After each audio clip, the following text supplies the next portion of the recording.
오늘은 그 아이들의 조기 유학에 대한 두 번째 시간입니다. 마크님으로부터 피드백을 받았는데, 한국에서 많은 분들이 이 일로 마크님 주변에서 고민을 한다고 얘기를 해주셨습니다. 그렇게 많은 분들이 고민을 하는지 그건 잘 몰랐습니다.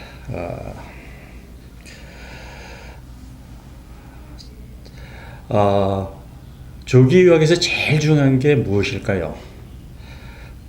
그 아이들이 이 조기 유학의 소기의 성과를 거두는 성공 파서빌리티가 높으냐 낮으냐가 제일 중요한 문제가 아닐까 싶습니다. 그 문제를 좌우하는 것이 뭐 저번 시간에 얘기한 기러기 엄마, 그 다음에 지금 이제 얘기할 가디언. 그 왜 가디언이라고 부르냐면은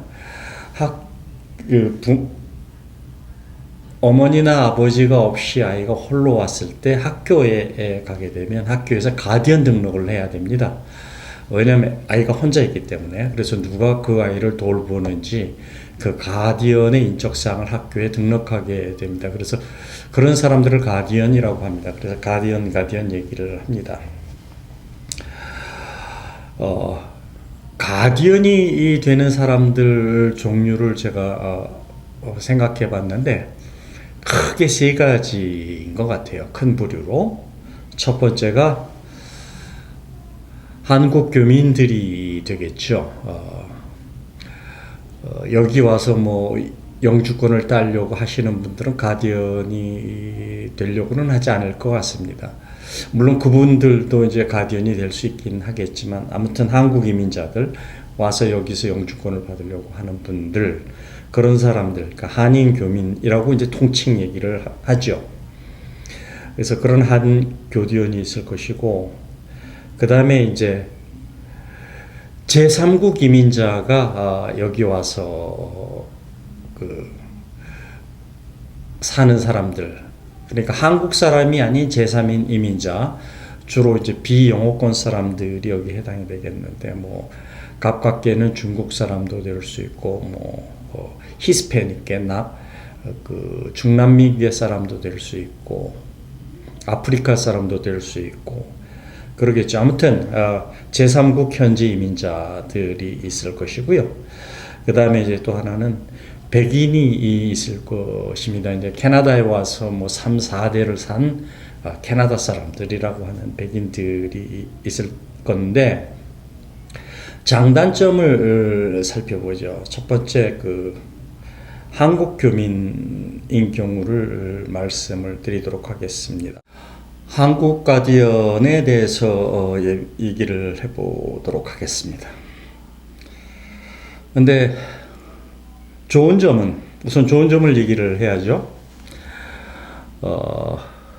아이하고 문화적으로, 정서적으로, 그 다음에 이제 소통이 쉽고, 또 한국 음식들을 주로 먹으니까 아이에 대해서 그 음식에 대한 문제가 없을 거예요. 그렇죠? 그러니까 소통이 쉽고, 문화적으로 교류가 될 수 있고, 그 다음에 이제 음식의 문제가 없다라는 건데, 단점을 얘기를 하면, 보통 한국 교민들이 이곳에 와서 사시면 그 한인들이 몰려 사는 곳, 또는 제3국 이민자들이 와서 사는 그런 동네에 주로 가 있어요. 그러니까 학교 배치가 어떻게 되겠습니까? 그 학교에 가면은 거기에는 이민 학생들이 많겠죠. 영어가 제일 국어가 아닌 아이들이 많습니다. 물론 그런 학교는 또 ES를 갖고 있어서 ESL을 제공하는 좋은 점이 있지만, 그런 끼리끼리 문화, 애가 백인 사회 속에 들어가서 영어권에 들어가서 살아야 되는데 그러기가 조금 어려운 나쁜 점이 있어요. 애가 외로우니까 뭐 게임에 빠질 수도 있고, 또 학교 친구들, 뭐 한국인은 한국인끼리, 뭐 중국인은 중국인끼리, 또는 한국 중국 애들이 이렇게 같이 모여서, 그래서 문화적으로 상당히 소통이 되니까 그런 어떤 끼리끼리 문화와 그 학교가 그런 이민자들이 밀집해 있는 지역에 가게 되면 백인들의 빈도가 현격히 떨어집니다. 그러면 이제 학교 성적도 상당히 문제가 될 것 같고요. 그래서 그런 그 한인 가디언인 경우에는 그런 문제가 있습니다. 또 무슨 문제가 있냐면 이 한인 가디언이 여기 와서 완전히 이 땅에서 정착해가지고 시간이 많이 남는 사람이면 괜찮은데 보통 그렇지를 못해요. 비즈니스를 하거나 먹고 살기 상당히 바쁩니다. 뭐 투잡이라고 그러나요? 뭐 그렇게 뛰는 사람들도 있고, 그러니까 먹고 살기 바쁘니까 그리고 또 이제 영어 문제가 있고 하니까 애가 학교에 가서 무슨 뭐 문제가 있을 때 담임 선생님이 이렇게 콜을 하면 그 상담을 해줄 수가 없어요. 그러니까 애가 이제 어떤 공부하는데 학교 문제에서 딜레마에 빠질 수가 있는 거죠. 아닌가 여기 충분히 서포트를 되지 못하니까 그런 점이 있습니다. 그러니까 그들이 사는 지역에 따른 학교가 이민자의 비율이 현격히 높다. 이게 낮아야 되는데 높고, 그 다음에 영어 문제가 있고, 먹고 살기 바쁘니까 학교 상담 같은 것, 뭐 애 성적에 대해서 케어 같은 거를 할 수가 없습니다. 그 다음에 이제 제3국 이민자. 이거는 상당히 워스트 케이스예요. 이 경우는 절대 저는 추천하지 않습니다. 왜냐하면 한인 가디언보다 더 수준이 떨어지고요. 여기에는 이제 음식 문제까지, 정서 문제까지 더 얹어지게 됩니다. 그래서 제3국 이민자 가정의 가디언을 하신다면 그것은 저는 절대 추천하지 않습니다. 차라리 그럴 바에야 어머니가 와서 여기서 애를 케어하는 게 더 낫습니다. 그 다음에 세 번째, 캐나다 그 백인. 뭐 백인이 아니더라도 이 캐나다에 와서 3, 4대를 산 캐나다 사람들이라고 할 수 있는 이런 사람들은 학교 상담이 원활하겠죠. 보통 이런 사람들이 착해요. 착해서 학교에서 문제가 오면은 갑니다. 아무리 바빠도 가서 상담을 하고 뭐 튜터링에 대해서도 하고 하는데 학교에 관해서는 상당히 선생님과는 좋은 관계를 가질 수가 있습니다. 그런 좋은 점이 있고요. 그 백인이 사는 지역이니까 상대적으로 조금은 아까 얘기한 이민자들이 사는 그런 동네와 비교해서 학교가 조금은 이민자들의 비율이 좀 적겠죠. 근데 여기에서의 문제는 그 문화적인 정서, 그 다음에 이제 이 가디언이 한국하고 통화를 할 때, 한국 부모들하고 통화할 때, 한국 부모가 영어가 잘 안 되니까 거기에 소통이 문제가 돼요. 그 다음에 이제 이 백인 가디언의 좋은 점은 애가 영어를 빨리 취득한다는 것.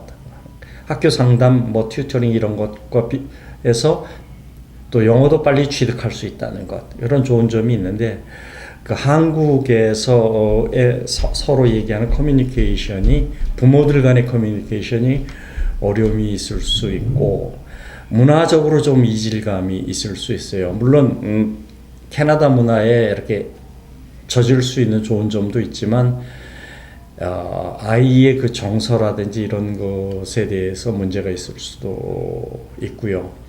그 다음에 음식에 문제가 있을 수도 있습니다. 그래서 한인 가디언이나 백인 가디언을 놓고 봤을 때 서로 장단점이 너무 명확해요. 그렇죠. 한인 가디언인 경우는 문화적인 것이라든지 음식의 문제 이런 것에 좋은 점이 있는데 학교에 조금 문제가 있을 수도 있고 학교가 이민자가 많은 그 다음에 선생님하고 상담 같은 거 튜터링에 문제가 있을 수도 있는데 반해서 백인은 완전히 그 반대죠. 그래서 그런 어떤 학교의 문제라든지 이런 것의 문제는 없지만 아이의 그 영어를 익히는 것도 쉽고 좋겠지만 정서적으로 애가 조금 외톨이라는 그런 느낌을 많이 받을 겁니다. 그래서 그런 어떤 세 가지인데 제가 이제 추천드리는 것은 조금 나중에 말씀을 드리도록 하겠습니다. 이제 많은 분들이 한인 가디언들을 선정을 하실 텐데 한인 가디언들을 선정하실 때 그 사람들이 영어 수준이 어떤지 영어가 잘 되는지 오래 산다고 해서 여기 뭐 10년, 20년 산다고 해서 영어를 잘한다? 그렇게 말할 수가 없습니다. 그러면 이제 그 사람들이 영어를 잘하느냐 잘못하느냐 생활이 바쁘냐 안 바쁘냐 여유가 있느냐 없느냐를 보면은 그 한인 가디언들이 캐나다에서 어떤 위치에 있느냐 전문직을 갖고 있으면 상당히 좋겠죠. 그러면은 이 한인 가디언이 전문직을 갖고 있다면 그 아이의 상담이라든지 뭐 학교 가서의 문제 이런 것들을 많이 잘 풀어줄 수가 있습니다. 이제 그렇지 않고 뭐 여기서 스몰 비즈니스를 하거나 뭐 투잡을 뛰거나 뭐 이런 분들이 많은 분들이 가디언을 할 것 같은데 왜냐하면 그 가디언비가 세금을 내지 않아서 캐나다에서는 결코 적은 돈이라고는 할 수는 없습니다. 보통 여기는 모든 것에 세금이 붙는데 거기에 세금이 붙지 않으니까 적은 돈이 아니기 때문에 어떤 그 스몰 비즈니스를 하거나 뭐 투잡을 뛰시는 분들이 가디언을 많이 할 텐데 이때는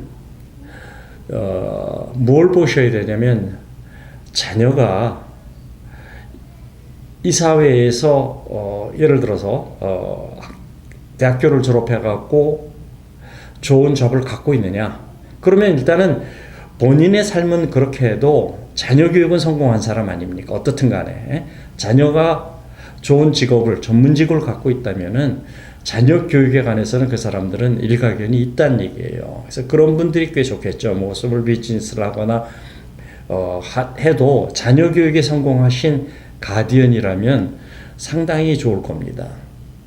근데 자녀 교육도 실패한 분, 대학을 졸업했는데도 애가 전문직을 가지를 못했어요. 좋은 직장을. 그런 한인들 많거든요. 4년제 대학을 졸업해도 전문직을 갖지 못한 한인 자녀들이 많습니다. 그럴 때는 자녀 교육이 실패했는데 자기 자녀 교육에도 실패했는데 어떻게 한국에서 그 유학온 애를 제대로 이끌 수 있겠습니까? 그래서 그럴 경우에는 이제 장님이 장님을 인도하지 못해요. 그래서 그 부분도 잘 생각하셔야 돼요. 그래서 제가 여러분들한테 하는 것은 그 한인 이민자지만 전문직을 갖고 있다. 그러면 일단 믿고 맡기셔도 좋을 겁니다. 전문직을 갖고 있으면 상당히 여기서 도덕적으로 상당히 어느 수준에 올라와 있는 분이에요. 그러니까 한국에서 얘기하는 막 그렇게 된 그런 사람들은 아니에요. 여기서 전문직을 갖고 있는 사람들은 상당히 여러분들이 생각하는 것보다 수준이 더 높아요. 그래서 그런 분들이면 좋겠고, 그 다음에 한인 가디언들이 그 자녀의 액티비티에 적극적으로 그 참여를 해줘야 돼요. 애를 픽업을 해준다든지 뭐 볼런티어링을 해준다든지 이런 친자식 같이 애들의 액티비티에 참여를 할 수 있는 한인 가디언이면 베스트겠죠. 그래서 액티비티를 왜 이렇게 강조를 하냐면 애가 외로우니까 학교 가도 뭐 영어라는 낯선 언어를 가지고 공부하니까 얼마나 스트레스를 받겠어요. 그러니까 그 애가 스트레스를 받는 게 어떤 그런 육체적인 액티비티를 통해서 스트레스를 풀 수도 있고 거기에서 또 영어를 증진할 수도 있고 하는 그런 것입니다. 그래서 액티비티를 도와줄 수 있는 가디언이어야 합니다.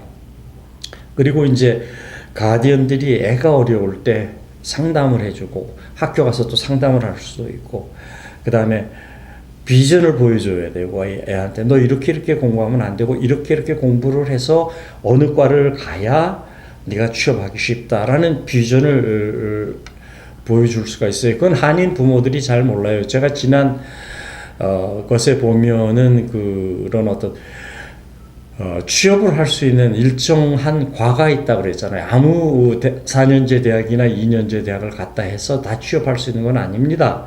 취업할 수 있는 게 극히 제한되어 있는 포컬티입니다 라고 얘기를 했죠. 그런 포컬티로 애를 인도를 해주고 거기에 맞춰서 공부를 할 수 있게끔 하는 그런 아이의 성적을 케어할 수 있는 가디언이 되어야 됩니다. 그래서 이제 제가 여러분들한테 추천하는 가디언은 유학원들에서 이런 얘기를 안 해줄 텐데, 유학원에서 어떤 가디언들을 제공해 주는지는 잘 모르겠지만, 제가 여러분들한테 추천하는 가디언은, 제일 좋은 가디언은 여기 와서 전문직으로서 은퇴한 한인들, 자녀를 다 성장시키고 부부만 홀로 부부끼리 사는 이런 은퇴한 한인 가디언한테 보내면 아주 좋을 겁니다. 왜냐하면 그 사람들은 캐나다를 잘 알고 자기가 이 전문직 사회에서 살아봤고 영어도 잘 되고 그 다음에 자녀들 교육도 어느 정도 성공을 시켰고 했기 때문에 이런 가디언을 맡기면 여러분들은 상당히 성공한 겁니다. 그 가디언에 대해서. 근데 그런 가디언이 흔치 않아요. 그래서 가능하면 이제 그런 가디언을 찾는 게 베스트고, 차선책은 은퇴한 백인들, 어떤 전문직으로서 있다가 은퇴한 백인들을 가디언으로 하면 아주 잘해줄 겁니다. 시간이 많으니까 애 케어도 잘해줄 것이고, 혹시 또 압니까? 한국 음식도 만들어서 줄 수도 있고, 하는 그런 사람들입니다. 그러니까 제가 여러분들한테 추천하는 것은 첫 번째, 전문직으로서 은퇴한 한인 가정이 제일 좋고, 두 번째가 전문직으로서 은퇴한 백인의 가정으로 보내는 게 좋다. 세 번째가 이제 한국인인데 젊었어도 전문직으로 일하고 있는 사람들, 그러니까 캐나다에 와서 어느 정도 수준에 들어간 아주 탄탄한 직장을 갖고 있는 이런 사람들 가정에 여러분들 자녀를 맡기면 상당히 성공한 케이스입니다. 근데 그런 가디언들을 찾아야 되는데 쉽지 않죠. 유학원에서 어떻게 찾아주는지는 잘 모르겠는데, 그래서 이제 기러기 엄마를 얘기하는데 저는 이렇게 생각을 해요. 기러기 엄마로 오셔서 한 6개월을 여기서 아이하고 지내면서 그 어머니가 적극적으로 찾는 거예요. 한인 교회를 가든 어디를 가든 그런 제가 얘기한 그런 사람들을 찾아서 그 가정에 아이를 맡기고 가는 것. 그러면 되겠죠. 근데 그런 기러기 어머니를 제가 한 번도 보질 못했어요. 그래서 오시지 않고, 기러기 어머니로 오시지 않고 그런 가디언을 찾을 수 있으면 제일 좋고, 아니면 기러기 어머니 생활을 해보고 싶으면 한 6개월 정도 오셔서 적극적으로 그런 한인 가디언들이 될 만한 집을 찾아보세요. 그래서 그 집에 맡겨서 사정을 해보세요. 우리 아이를 좀 맡아달라고. 그런데 이제 그렇게 되면은 일반 유학원에서 얘기하는 가디언 비용보다 조금 더 올라갈 거예요. 그렇지만 돈 1,000불, 2,000불 이런 정도의 문제가 아니고 아이의 성공이 제일 중요한 거 아닙니까? 그리고 이제 그런 것들을 이렇게 오퍼를 받으면 한인들도 좀 귀찮기는 하겠지만 아이를 또 돌본다는 것 자체가, 근데 그 돈 자체가 적은 돈이 아니에요. 왜냐하면 세금을 일단 내지를 않으니까. 그래서 쉽게 그걸 떨쳐버릴 수가 없습니다. 이제 그런 가정하고 교류를 가지셔서 그런 가정을 찾아서 아이를 조기 유학을 보내는 것이 제일 좋습니다. 그러면 그 사람들이 사는 지역을 보면, 제가 저번에 이제 저희 동네를 보여드렸잖아요. 저희 동네 같은 경우 이제 제가 그 영상을 삭제했지만 여러 사람들로부터 반발을 받아서 삭제를 했지만 많은 부분들이 백인들이에요. 그러니까 그런 지역의 학교는 거의 다 백인들이라는 것이죠. 그러니까 애가 백인들 사회에 들어가서 백인들과 어울려서 경쟁을 할 수 있는 좋은 점이에요. 그리고 그런 학군이 속해 있는 학교, 그런 주류 사회 사람들이 사는 지역에 속해 있는 학교는 명문 학교입니다. 명문 학교에서 좋은 대학을 많이 보냅니다. 그래서 학군도 봐야 되죠. 이제 한국에서 많은 분들이 생각하실 텐데 그 학군이 그런 어떤 성공한 사람들이 사는 주류 사회 속에 사는 사람들이 사는 지역의 학교가 명문 학교가 많아요. 그래서 그런 좋은 점이 있습니다. 다음에는 초등학교, 중학교, 고등학교, 엘리먼터리 스쿨, 주니어 하이스쿨, 시니어 하이스쿨. 캐나다는 그게 이제 총 한국과 같이 12년인데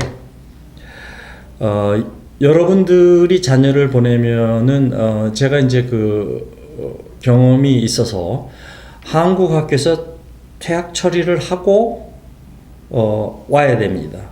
와서 이제 그 학교를 살고 있는 지역에 인근한 학교에 보내는데 이제 제가 말씀드렸지만 이제 저희 사는 지역을 잠깐 제가 보여드렸는데 이제 그런 지역, 그러니까 주류 사회 사람들이 사는 지역에는 버스라고 합니까? 버스나 그 다음에 이런 한국에서는 지하철, 여기에서는 LRT, 캘거리에서는 캘거리 트레인이라고 부르는데 C 트레인, 그런 C 트레인이 들어가는 지역이 아닙니다. 그러니까 버스도 없고 그런 어떤 대중교통이 들어오지 않는 이렇게 조금은 고립되어 있는 지역에 그들이 삽니다. 그러니까 여기에서 학교를 가려면 방법은 두 가지밖에 없어요. 스쿨버스를 이용하든지 아니면 가디언이 학교를 애를 데려다주고 데려오고 하는 이런 방법이 있고요. 그 다음에 조금 나이가 든다면 시니어 하이스쿨 같은 경우는 애가 스스로 운전을 해가지고 갔다 왔다 하는 방법이 있습니다. 그러니까 자기가 본인이 차를 가지고 그런 이제 방법이 있는데 그런 학교는 아까 얘기한 대로 이민자의 비율이 상당히 적다고 그랬죠. 그 다음에 이제 백인들이나 여기 캐나디언들은 액티비티에 활발하기 때문에 애가 액티비티에 관심을 많이 가질 수밖에 없어요. 그래서 액티비티에 어떤 체육 활동이나 음악 활동이나 미술 활동에 애가 이렇게 휩쓸려 들어가서 그들과 동등하게 이제 살아가는 그런 문제가 있는데 그런 학교는 보통 ESL이 없는 경우가 많습니다. 이민자가 없기 때문에 그렇겠죠. 그래도 이제 영어를 곧잘 따라갑니다. 그래서 꼭 ESL이 있으면 좋지만 없어도 애가 잘 따라가니까 걱정할 필요가 없는 게 중요한 게 뭐냐면 이민자가 적은 학교에 아이를 보내라. 이민자가 많은 학교에 학교를 보내면 상당히 정서적으로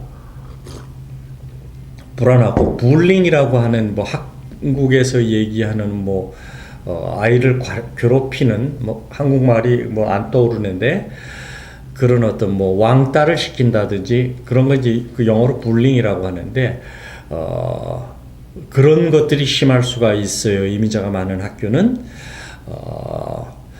근데 이제 이민자가 적은 학교는 이제 그런 것들이 상대적으로 적습니다. 그리고 이제 그런 학교들을 보면은 학교에 경찰이 와 있어요. 상주에 있어요. 그래서 학생들이 함부로 그렇게 학교 폭력이라든지 그런 불링에 대해서 조금 노출이 좀 덜 됩니다. 선생님도 그런 부분에 대해서 스트레스를 안 받아요. 애들하고 얘기해보고 불링이 있으면 받고 학교에 경찰이 있으니까 경찰한테 얘기하면 경찰이 관여를 하게 됩니다. 그래서 상당히 정서적으로 안정이 되고 그런 부분이 적으니까 학교를 잘 보셔야 되는데 이민자가 적은 학교에 가는 게 좋습니다.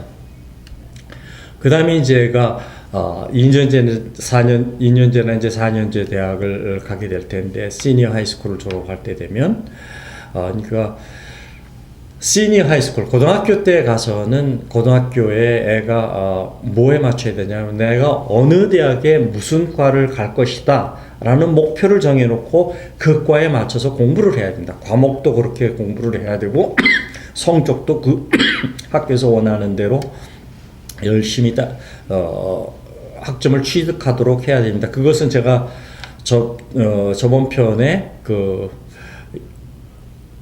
그런 과들, 그러니까 이민자들이 와가지고 취업이 용이한 과들, 그런 과들에 대해서 얘기를 했죠. 그래서 그런 과에 맞춰서 애들을 가이드를 해주고 애가 그것에 맞춰서 공부를 해야 되는데, 성적이 많이 높은 성적을 요구하게 됩니다. 그러니까 케어를 잘 해줘야 됩니다, 애들을. 그래서 아무튼 애들이 2년제 대학이나 뭐 또 4년제 대학 나와서 또 4년제 대학을 나올 때는 뭐 서머 스튜던트라든지 뭐 이런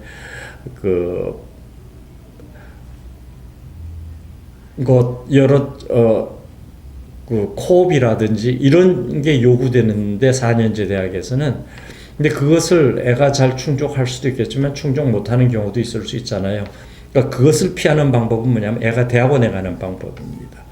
그러니까 대학원에 가게 되면 대학원에 있는 교수가 이 학생을 보고 좋은 취업 자리를 알선해 주니까 4년제 대학을 넘어서 대학원도 한 번쯤은 고려하시는 게 좋습니다. 그래서 제가 본 많은 중국인이나 한국인 이민자들이 전문직으로 진출하게 되는 게 이제 그들이 서머 스튜던트나 코업을 잘해서 간 경우도 있었지만 그거보다는 대학원을 졸업해서 진출한 경우가 더 많았습니다. 그게 파서빌리티가 더 높다는 거죠. 전문직으로 갈 수 있는.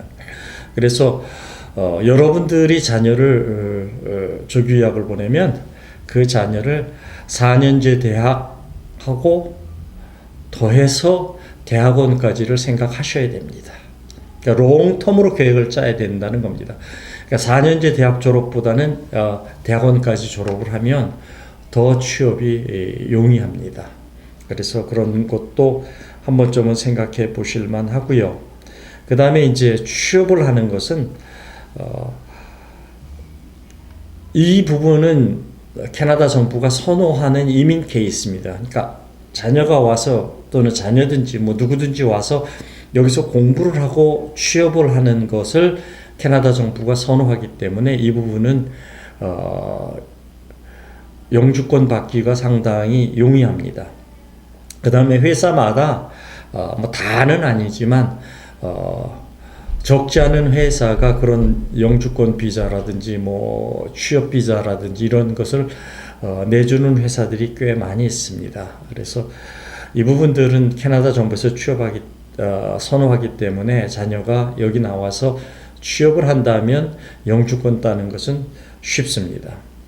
그래서 제가 이제 본 사람들은 제가 본 경우는 크게 두 가지 경우를 봤습니다. 뭐 이제 첫 번째는 이제 제가 보지는 못했는데 졸업하고 나서 이 아이가 한국 가서 이제 취업한 경우. 근데 저는 그 경우는 보지는 못했어요. 그런데 그게 1980년대 같은 경우는 외국에서 유학을 해가지고 한국에 가면 취업이 상당히 쉬웠는데 지금은 꼭 그런 게 아니라고 하더라고요. 뭐 대학원을 졸업하고 가서 하면 한국 가서 취업이 쉽겠지만 제가 한국에 직장 생활을 할 때 이제 제가 4대 그룹 안에 대기업에 다녔다고 그랬잖아요. 외국에서 대학원까지 공부한 한인 학생이 와서 취업을 해가지고 그 한국 회사에 잘 적응을 못해요. 지금은 어떤지 모르는데 제가 회사 다녔을 때 그래서 뭐 보니까 세월이 조금 흐르면은 다시 본인이 졸업했던 그 나라로 돌아가려고 하더라고요.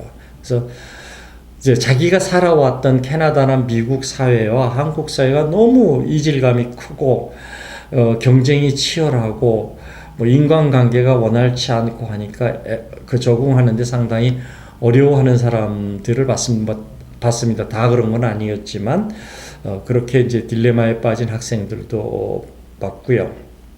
그 다음에 캐나다에서 이제 취업을 해가지고 여기서 영주권 프로세스를 해서 여기에 이제 주저앉는 경우를 봤습니다. 제 주위에도 그런 젊은이가 있는데 뭐 이제 두 가지 경우가 있을 수 있어요. 이 경우에 캐나다에서 취업해서 이민하는 경우, 첫 번째가 취업을 해서 본인이 여기서 영주권 프로세스를 받아서 영주권을 받고 이 사회에서 살아가는 그런 사람 있고, 그런 학생 젊은이들이 있었고, 또 하나는 취업을 해가지고 여기에 있는 한인 여학생하고 결혼을 해서, 그럴 경우에 이제 영주권이 뭐 배우자 영주권입니까? 뭐 그런 걸로 해서 쉽게 받을 수 있는, 뭐 여자인 경우는 남자하고 결혼을 해서 한인 남자하고 결혼을 해서 영주권을 받아서 여기서 살아가는 그런 두 경우가 있습니다. 그러니까 취업해서 이민을 하는 경우에. 근데 이 경우에 보면은 이제 부모님들이 나중에 따라서 이민을 오게 될 확률이 높아요. 저도 잘 몰랐는데 왜 그러는가 하니까, 이 경우에 어떤 좋은 점이 있느냐면은 부모님이 따라서 이민을 오셔가지고 뭐 여기서 뭐 저 캐나다 펜션이나 뭐 이런 것을 받는 게 아니라, 보통 자녀 유학을 조기 유학을 보낼 수 있는 분들은 경제적으로 여유가 있잖아요. 근데 자녀가 있고 부모님이 이민을 오셔서 이 재산 물려주면 증여세하고 상속세가 캐나다는 없습니다. 미국도 없어요. 그러니까 한국에서 자녀한테 줄 경우에 증여세나 상속세를 꽤 많이 물던데 그게 여기는 없어요. 그러니까 자녀가 상당히 윤택해지는 거예요. 물론 빈손으로 왔지만 부모의 재산을 그대로 갖고 와서 100% 자녀에게 주게 되니까, 상속세가 없으니까. 그래서 이 경우에 그런 좋은 점이 있습니다. 그러고 나서 부모님은 어느 정도 증여 상속을 한 다음에 한국으로 돌아가서 다시 사시면 돼요. 왜냐하면 시민권자가 아니기 때문에, 영주권자였기 때문에 등하고 상속을 해주고 나서 이민할 때 재산을 보낸 다음에 한국으로 다시 가시면 돼요. 그래서 그런 좋은 점이 있는데, 한국의 부자인 사람들이 이 경우를 많이 택한답니다. 근데 저도 얼마 전에 뉴스를 봤는데, 물론 그런 식으로 이민 오는 사람들이 중국인들이 제일 많아요. 그런데 인구 대비로 보면은 한국 사람들이 더 많다고 합니다. 실제 저도 그런 경우를 봤고요. 그러니까 그런 식으로 아이에게 그 재산을 상속해주는 경우가 한국 사람들이 많다고 합니다. 뭐 50%도 60%도 물려주고 한국 가서 나머지는 사시는 거예요. 또는 다 가져오셔서, 한국에는 뭐 집만 사실 수 있는 정도를 남겨놓고 다 가져오셔서 여기서 투자를 하는 거예요. 제가 이제 투자 그래프를 한번 보여드린 적이 있죠. 그런 데다가 투자를 해놓으면 투자 이익이 무진장 많거든요. 그것을 한국으로 다시 갖고 들어가서 생활비로 쓰시는 거예요. 그러면 여기에 투자해놓은 돈은 뭐 자녀도 쓸 수 있지만 그 투자 이익만 가지고 부모가 살아가기 때문에, 한국의 금융기관과 북미 금융기관의 어떤 테크닉 차이에 의해서 투자 이익이 많기 때문에 그렇게 투자를 여기 이사에 와서 투자를 하시는 분들이 많아요. 그래서 그런 좋은 점이 있습니다. 그런 건 누구도 얘기 안 해주시는 것 같은데, 요새 그런 추세가 또 있어요. 그 다음에 이제 세 번째로, 한국에 여기서 졸업해서 취업을 해가지고 그 취업한 경력을 가지고 한국 대기업으로 취업한 케이스, 이런 케이스도 몇 번 봤어요. 그러니까 여기에서 좋은 경력을 쌓아가지고 이 경력을 학벌과 경력을 쌓아가지고 한국으로 가서 그 관련 일을 하는 거예요, 한국에서. 그런데 얘가 한국에 돌아가서 몇 년 동안 살다가 보니까 자녀가 적응을 못해요, 한국 기업에. 그래서 이제 다시 나오려고 하는데 그때는 나오기가 어렵습니다. 물론 여기에 경력이 5년 전에 경력이 몇 년 있어도 5년 동안에 갭이 있었기 때문에 다시 여기 와서 롤백해서 여기서 취업하려고 하는 젊은이들을 몇 명 봤는데 그게 수월치 않아요, 또. 그래서 이제 아무튼 여기서 졸업하고 여기 경력을 쌓고 한국에 가서 취업하면 한국에서 살아야 됩니다. 나올 생각을 하시면 다른 한국 이민자들처럼 어려움이 있어요. 상대적으로는 조금 쉽겠죠. 캐나다 학교를 졸업했으니까. 그래도 쉽지 않습니다. 라는 것을 여러분들한테 말씀을 드립니다. 그래서 여러분들이 조기 유학을 생각을 하신다면 어떻든 간에 애가 학교를 졸업해가지고 대학을 졸업해서 대학원을 졸업해서 하면 크게 이제 한국으로 돌아가는 부류, 여기서 주저앉는 부류가 있는데 제가 본 많은 케이스는 성공한 케이스들은 여기에서 주저앉아서 여기에서 살아가는 여기에 이민자가 되는 캐나다의 이민자가 되는 케이스들이 많이 있습니다. 그래서 여러분들이 조기 유학을 생각하신다면 그 부분까지 얘가 캐나다에 가서 이민해서 캐나다에서 살아야 된다라는 것을 잊으시면 안 됩니다. 그 부분이 상당히 여러분들한테 여러분이 거기까지 생각하셔야 되는 자녀의 미래, 자녀가 살아가야 되는 나라가 어디인가까지 생각을 하셔야 됩니다. 왜냐하면 이런 말이 있죠. 스미스가 한 악화가 양화를 구축한다라는 그런 얘기가 있는데 이미 이 사회에서 좋은 점을 알아버리면 한국의 그 경쟁이 치열한 사회에 가면 좋은 것을 알았기 때문에 적응하는데 상당히 어려움이 있어요. 적응해서 살아가는 사람들이 물론 있죠. 그런데 그게 쉽지 않아요. 그래서 이제 그런 것도 잘 생각을 하시고 자녀의 미래는 어쩌면 여러분들이 조기 유학을 생각하면 애가 캐나다 가서 또는 미국 가서 그 나라에서 살아야 할 수도 있다라는 것을 생각하시기를 바랍니다. 자, 이제 제가 생각하는 여러분들 입장에서 조기 유학에 대해서 말씀을 드렸습니다. 어떤 질문이 있거나 하면은 그 커멘트를 달아주시면 제가 성심껏 답변을 해드리도록 하겠습니다. 얼마나 그 자녀에 관해서 고민을 많이 하시는지 저는 이해를 합니다. 저도 같은 경험이 있었기 때문에. 그 다음에 이제 다음 영상은 시소님이 요청을 했는데 가족 동반한 해외 주재 파견을 할 때 대해서 무엇을 생각해야 되는지, 자녀에 대해서 무엇을 생각해야 되는지에 대해서 말씀드리도록 하겠습니다. 감사합니다.